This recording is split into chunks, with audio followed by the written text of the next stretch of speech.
Chapter 1. Captain McWhirr. There's some bad weather out there, Captain McWhirr said to himself, looking at the barometer. He was a quiet man who never looked for trouble and rarely found it. When he talked, which was not often, he used few words. This made some people think that he was not so clever. He had blue eyes, not much hair on top of his head, with thin yellow hair around the back and sides, and thick red hair on his face. He had a strong, thick, short body. On shore, it didn't matter where, he always wore the same brown hat, brown suit, and heavy black boots. But everyone who worked with him knew that he was a good captain. Ships under his command arrived on time, and he never had trouble with his crews.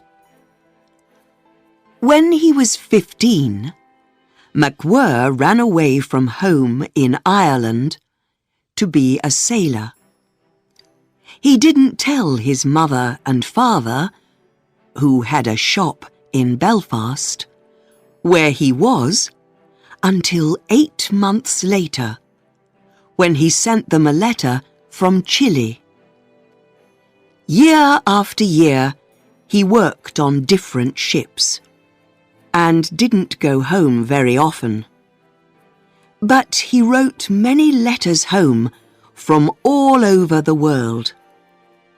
They were short, and always gave news about the weather. "It's very hot here," or "On Christmas Day, at 4 o'clock in the afternoon, it was very cold." In time, he met a young woman that he liked. Her name was Lucy.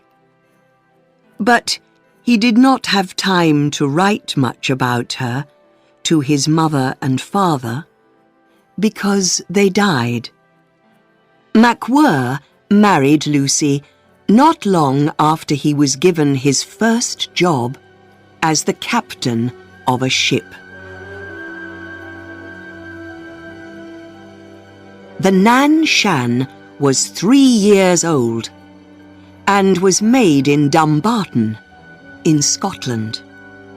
She was a fine, strong ship, neither too narrow nor too deep, and good in stormy weather.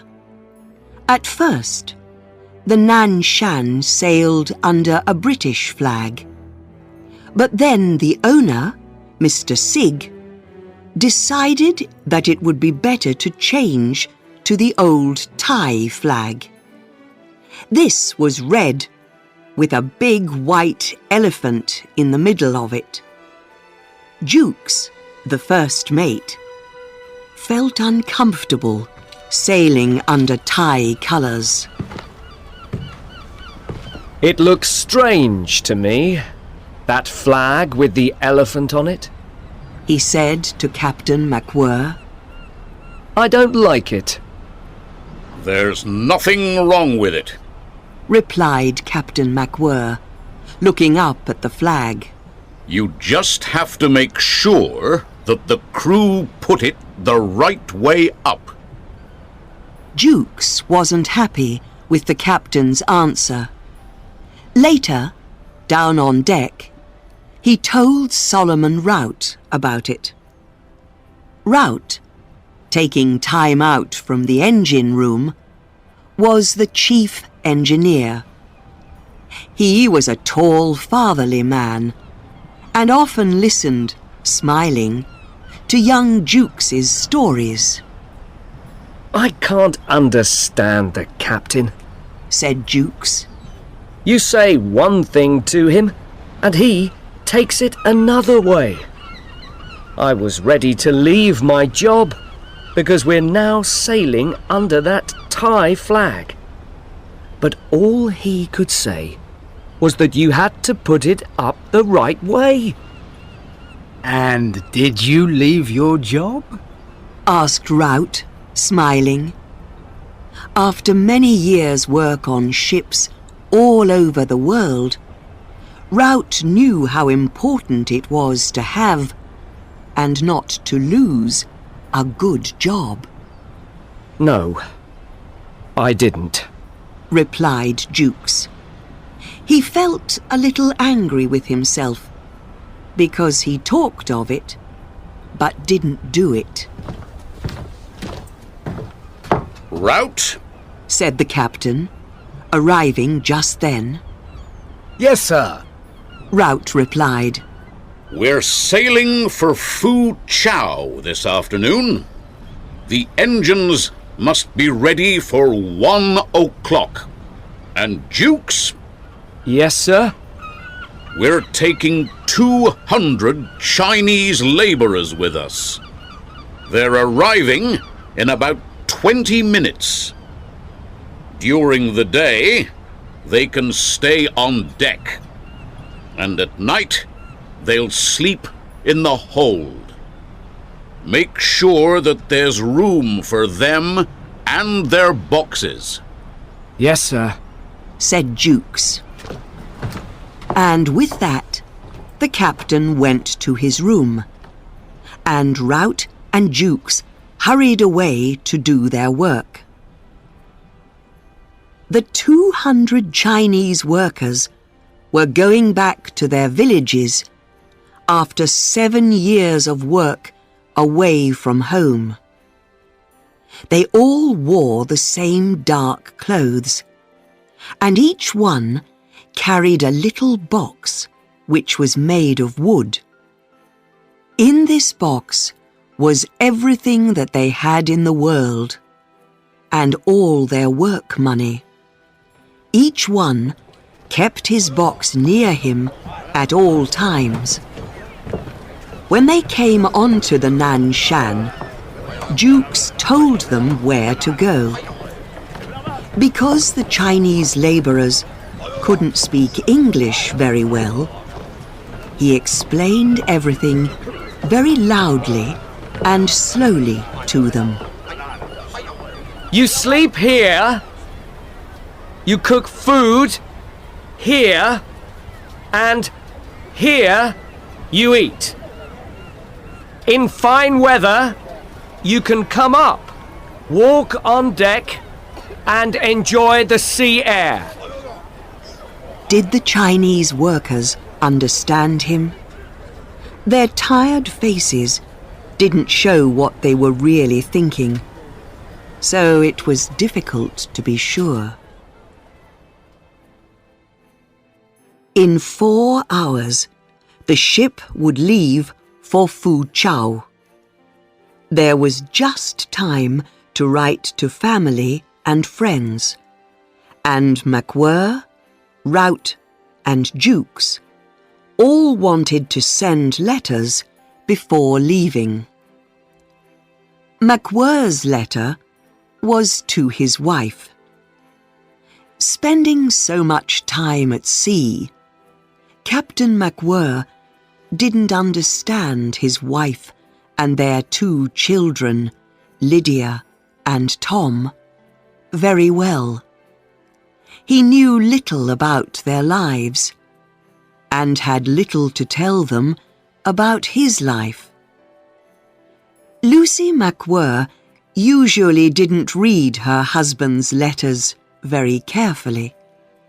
They spoke about the weather, the sea, and other things that she didn't really find very interesting. Her one great worry was that one day he would come back and want to live at home with her all the time. So she read his letters, looking for any words about that.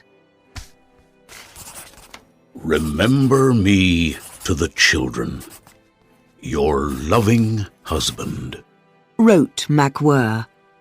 before he put his name at the bottom. Rout's letters were much fuller, and his wife always enjoyed reading them. She lived with Rout's mother, who couldn't hear very well and needed help. And she often read the really interesting parts of her husband's letters very loudly to the old woman. I prefer a slow captain who does no wrong to a quick-thinking criminal one. They're easier to work with, wrote Rout to his wife, thinking of McWhirr. Jukes always wrote to a friend of his, a sailor on another ship, and he usually described everything that happened in his life and how he thought and felt about it. In this letter, he wrote, The other day, I was talking with one of the crew for a while, and later the captain asked me, "Was that you talking?" I said, "Yes." "For 2 hours," he said. "What do you find to talk about?" "When we're on shore, I see people talking all day, and then, in the evening, they go on talking over drinks. Surely they're saying the same things over again. I can't understand it. Isn't he a strange man? Sometimes he makes me angry, and sometimes I feel sorry for him, because I think that he doesn't really understand anything of life at all." After the 3 writers finished and posted their letters, the Nan Shan was ready to go on her way. Next chapter is coming soon. Please do subscribe my channel, Learn English by Storytelling.